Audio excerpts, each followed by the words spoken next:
CCTV footage में वो दुकान से बाहर निकलकर फायरिंग करता हुआ नजर आ रहा है। ये आपको वो वीडियो भी दिखा रहे हैं।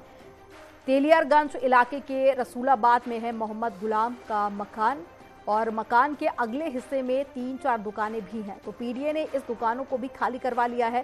पहले ही ध्वस्तीकरण का नोटिस जारी किया गया था। मोहम्मद गुलाम के बाद में केस से जुड़े अन्य आरोपियों पर भी बुलडोजर एक्शन की तैयारी की जाएगी।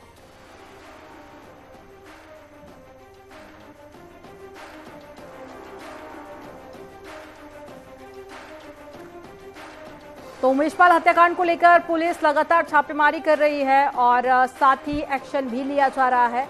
और पीडीए आज अवैध निर्माण के ध्वस्तीकरण की कार्रवाई करेगा। मोहम्मद गुलाम पर भी कई आरोप लगे थे, जिसके चलते ये एक्शन लिया गया और मोहम्मद गुलाम के मकान पर ये बुलडोजर चलाया जाएगा, जिसमें 5 दुकानें भी आगे हैं और ऐसे में दुकानों को खाली करा लिया गया है और साथ ही इससे पहले भी नोटिस जारी किया गया था।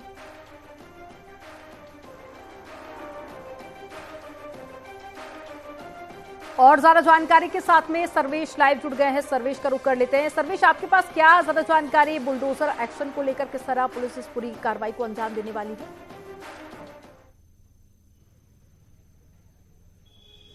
देखिए, अब तक जो बुलडोजर की कार्रवाई उमेशपाल शूटआउट कांड में हुई थी वो आरोपियों के खिलाफ जो उनका कनेक्शन आया था उनके खिलाफ हुई थी, लेकिन आज वो सीधे तौर पर उसके खिलाफ कार्रवाई होने जा रही है। जो शूटर है और जो 5 लाख का इनामी है, यानी कि मोहम्मद गुलाम 5 लाख का जो है वो इनामिया है और वो शूटर है और ये उसका मकान है जो कि तेलियारगंज इलाके में मेहदौरी कॉलोनी में रसूलाबाद में है। देख सकते हैं इसके अगले हिस्से में 4 दुकानें भी बनी हुई है। पुलिस फोर्स को हम दिखाना चाहेंगे। पुलिस फोर्स यहाँ पर मौजूद है। यहाँ पर बैरिकेड कर दिया गया है और थोड़ी देर में यहाँ पर बुलडोजर आएगा और बुलडोजर का एक्शन शुरू भी हो जाएगा। लेकिन इसके बारे में अगर बताएं तो करीब 3600 वर्ग फीट में यहाँ पर ये मकान है और 1 मंजिला मकान है, काफी पुराना कंस्ट्रक्टेड है।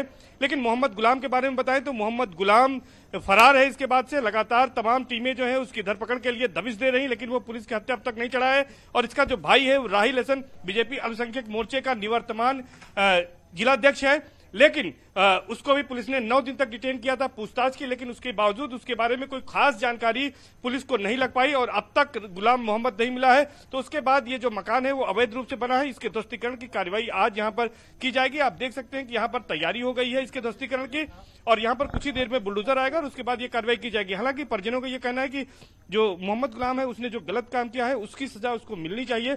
परिजनों का कहना है कि पिछले कुछ समय से उनका कोई पारिवारिक संबंध नहीं था और उनकी माँ है और यहाँ पर राहिल हसन, हम उनसे बातचीत कर लेते हैं कि राहिल, आप ये बताइए कि मोहम्मद गुलाम जो है वो आपके भाई थे और जिस तरह से उन्होंने गलती की, क्या कहेंगे आज बुलडोजर एक्शन हो रहा है?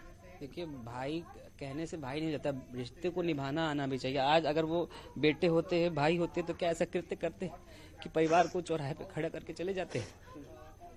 आपको लगता है कि जो कार्रवाई हो रही है गलत है, क्या है, क्या कहेंगे इसको लेकर? कार्रवाई एकदम सही है, लेकिन ये है कि जो निर्दोष है, जिनकी कोई गलती नहीं, उनके साथ भी न्याय होना चाहिए। अच्छा, जब से ये घटना हुई राहिल आपसे जो है मोहम्मद गुलाम ने कभी संपर्क किया था? नहीं, कभी नहीं। शादी के बाद कुछ साल साथ में थे, फिर उसके बाद अलग हो गए। वो अपना अलग कमाते खाते थे, हम लोग अपना अलग कमाते खाते थे सब लोग। क्या कहना चाहेंगे इस कार्रवाई को लेकर? कार्रवाई सही है, लेकिन हमारे क्योंकि हमारे पापा के नाम पर पूरा घर है, तो कार्रवाई नहीं होनी चाहिए उस हिसाब से। मोहम्मद गुलाम से आप बता रहे कि आपका भाई है लेकिन संबंध नहीं था, तो क्या आगे भी क्या चाहते हैं कार्रवाई हो और जिस तरह गलती की उसने? बिल्कुल कड़ी से गलती हो, बिल्कुल कड़ी से कार्रवाई। मम्मी तो कह रही है कि मुंह भी नहीं देखेंगे उनका, और अगर कुछ ऐसा होता भी है तो हम लोग उनका शव भी नहीं लेंगे। शव नहीं लेंगे, ऐसा कहना। आप माँ है, आप रो रही है, मैं देख रहा हूँ, क्या कहेंगी आप? जी नहीं लेंगे। कुछ कहना चाहेंगे? बस ये कहेंगे कि हमका सर छुपाने की जगह दीजिए, हमका सर छुपाने की जगह दीजिए, उनका गिराइए, कुछ भी करिए मेरे भाई, हमें सर छुपाने की घर जगह दीजिए, मेरा न गिराइए। कहाँ जाएंगे हम, क्या खाएंगे हम? इस दुकान के जरिए से हम जीते थे। ये जो है वो मोहम्मद गुलाम की माँ है जो रो रही हैं और अपने बेटे के जो उसने किया है उसको लेकर काफी दुखी हैं। राहिल, आप कह रहे हैं कि अगर कोई इनकाउंटर होता है, कोई बात होती है तो उसका शव भी नहीं लेंगे, क्या वजह इसके पीछे? बिल्कुल, परिवार को कलंकित किया उन्होंने। परिवार हमारा हमेशा पता करेंगे तो हमेशा लोगों के लिए, समाज के लिए काम करने वाला परिवार रहा है। मैंने खुद काम किया है लगातार लोगों के लिए और हम लोग बहुत दुखी हैं। आप इस घटना के बाद पुलिस ने आपको भी डिटेन किया था, कितने दिन तक डिटेन किया था, क्या जानकारी मांगी थी पुलिस ने? 9 दिन में पुलिस ने मुझसे पूछताछ की थी, जो भी मेरे पास जानकारी थी मैंने उनको सारी बताई जी। और कोई जानकारी नहीं है आपके पास एडिशनल? भाई कहाँ है, कोई संपर्क नहीं किया उसने? बिल्कुल कोई संपर्क करने का कोई सवाल भी कहाँ होता है। आप बताइए, संपर्क करते होते तो सुबह 10:30 बजे मैं अखबार बैठ के पढ़ रहा था घर में, पुलिस मुझे पकड़ कर ले जाती। जैसे अन्य लोग भागे, हम लोग भी भाग जाते, हम लोग भी सारी चीजें कर लेते, हम लोग भी पूरा घर का अपना सारा चीज चेंज कर लेते, जैसे और भी माध्यम होते हैं, अपना नाम चेंज कर लेते, सब कुछ या नक्शा पास कराते। तो कोई परिवार में तो किसी कुछ पता ही नहीं, जो है कुछ भी नहीं पता। अच्छा, अभी जो बुलडोजर का एक्शन होने जा रहा है, आपने सामान वगैरह खाली कर लिया होगा, परिवार के अन्य सदस्य, आपकी पत्नी, बच्चे कहाँ हैं सब? पत्नी बच्चे अपने घर चले गए हैं, पिताजी के घर चले गए। मेरे 3 बेटे हैं। गिर जाएगी, कहाँ रहेंगी? सबको भेज दिया है? बेटा चले जाओ। और इसके अलावा सामान भी खाली कर लिया है? हाँ, सामान अभी निकाल लिया है। हाँ, और कुछ सामान पहले भी निकाल लिया था, क्योंकि पता था कि ऐसी कार्रवाई होगी। तो राहिल हसन को इस बात की जानकारी मिल गई थी और इसके बाद इन्होंने तमाम सामान भी अपने निकाल लिए हैं। और इनका साफ तौर पर यह कहना है कि इनका भाई जो है उससे इनके कोई संबंध नहीं है, पिछले काफी समय से बातचीत भी नहीं होती थी। और इनका यह कहना है कि जो उसने किया है उसकी सजा उसे जरूर मिलनी चाहिए। बुलडोजर की कार्रवाई पर भी आप सवाल नहीं उठा रहे हैं, बस ये कह रहे हैं कि ये परिवार की पैतृक संपत्ति थी, इस पर कार्रवाई नहीं होनी चाहिए थी और वो अपना हिस्सा पहले बेच चुका है। और इसके साथ साथ ये कहना है कि अगर कोई बात होती है, इनकाउंटर होता है, तो उसका शव भी नहीं लेंगे। ऐसा कोई मजबूर भाई या मजबूर माँ ही कह सकती है कि जो कि इस समय ये लोग कह रहे हैं। परिजनों का क्या कुछ तर्क था वो हमने सुना, लेकिन अब एक्शन को लेकर प्रशासन की तरफ से किस तरह की तैयारी की जा रही है?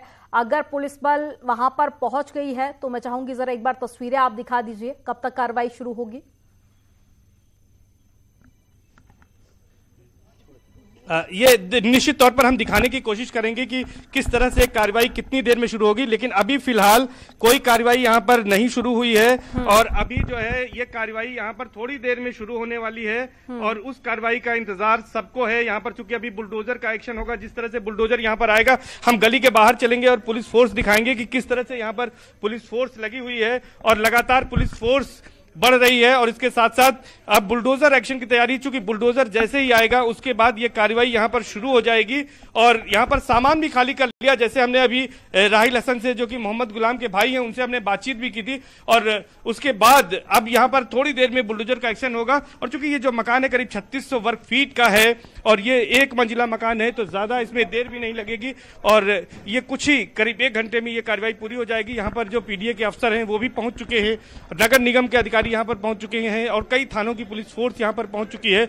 और जो कार्रवाई है वो कुछ ही क्षणों में यहाँ पर शुरू हो सकती है। तो इस तरह से यहाँ पर कार्रवाई की अब तैयारी हो रही है और बुलडोजर एक्शन जल्द ही यहाँ पर देखने को मिलेगा, बस इंतजार है। ठीक है सर्वेश, आप नजर बनाए रखिएगा, अपडेट आपसे लगातार लेते रहेंगे। तमाम जानकारी साझा करने के लिए बहुत शुक्रिया आपका। और चलिए अब खबरों में आगे बढ़ते हैं। प्रयागराज शूटआउट का एक और नया वीडियो सामने आया है। इस वीडियो में बमबाजी और फायरिंग के बाद में सिपाही राघवेंद्र जमीन पर गिरे हुए देखे जा सकते हैं। इस घटना में राघवेंद्र गंभीर रूप से घायल हुए हैं। गुड्डू मुस्लिम ने यहां बमबाजी की थी जिसमें सिपाही घायल हुए थे।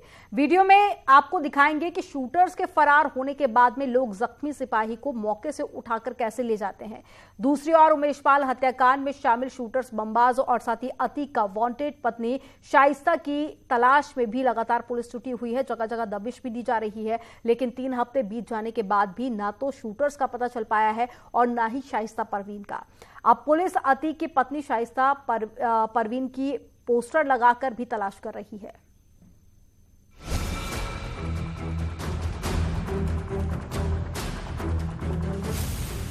पोस्टर से मिलेगा शाइस्ता का सुराग।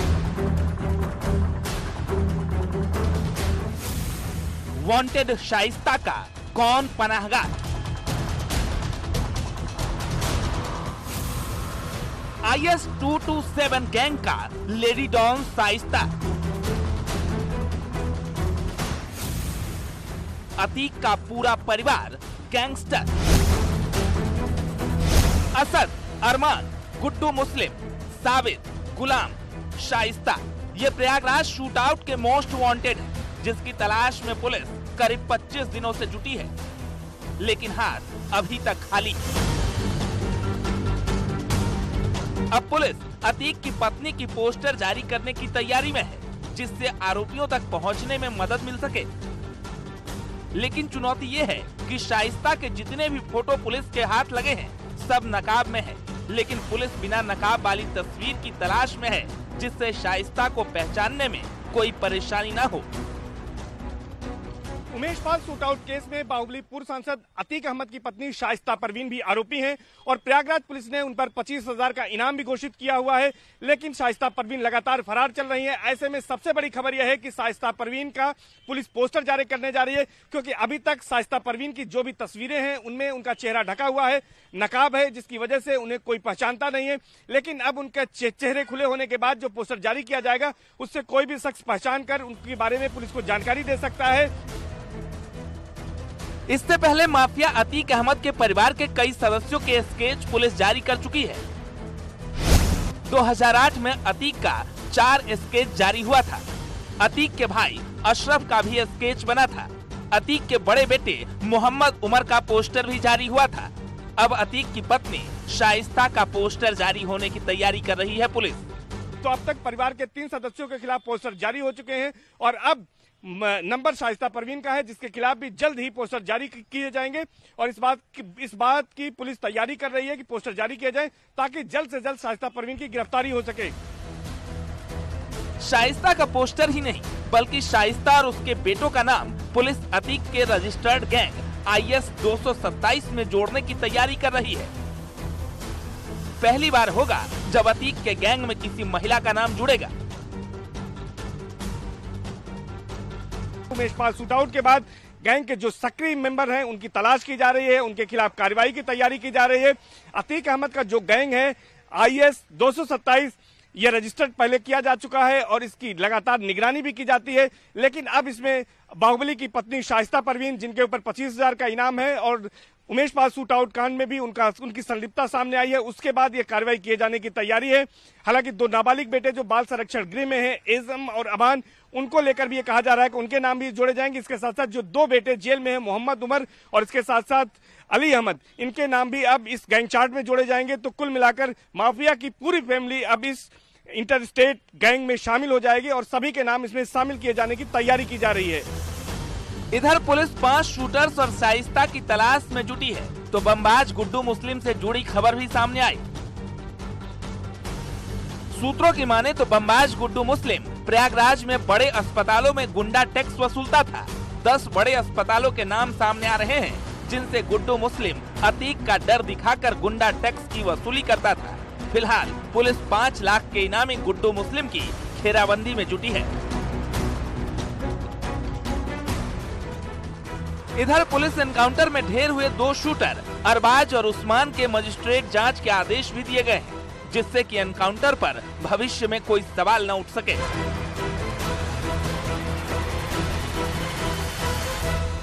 जांच एडीएम प्रशासन हरदेव पांडे को सौंपी गई है। इसके लिए अब एडीएम प्रशासन की ओर से एक विज्ञप्ति जारी की गई है और ये कहा गया है कि जो व्यक्ति इस इनकाउंटर के बारे में कोई जानकारी, साक्ष्य, लिखित बयान देना चाहता है, उनके कार्यालय में आकर 31 मार्च शाम 5 बजे तक अपनी जानकारी उपलब्ध करा सकता है और इस मामले में जो व्यक्ति भी जानकारी देगा, साक्ष्य देगा या लिखित बयान देगा, यह जानकारी पूरी तरह से गुप्त रखी जाएगी। ये कवायद इसीलिए की जा रही है ताकि इस इनकाउंटर को लेकर किसी तरह का भविष्य में भी सवाल न उठे। कैमरा पर्सन अनिल कुमार के साथ सर्वेश दुबे, न्यूज़ 18 प्रयागराज। और चलिए यहाँ पर रुकेंगे एक छोटे से ब्रेक के लिए, खबरों का सिलसिला आगे।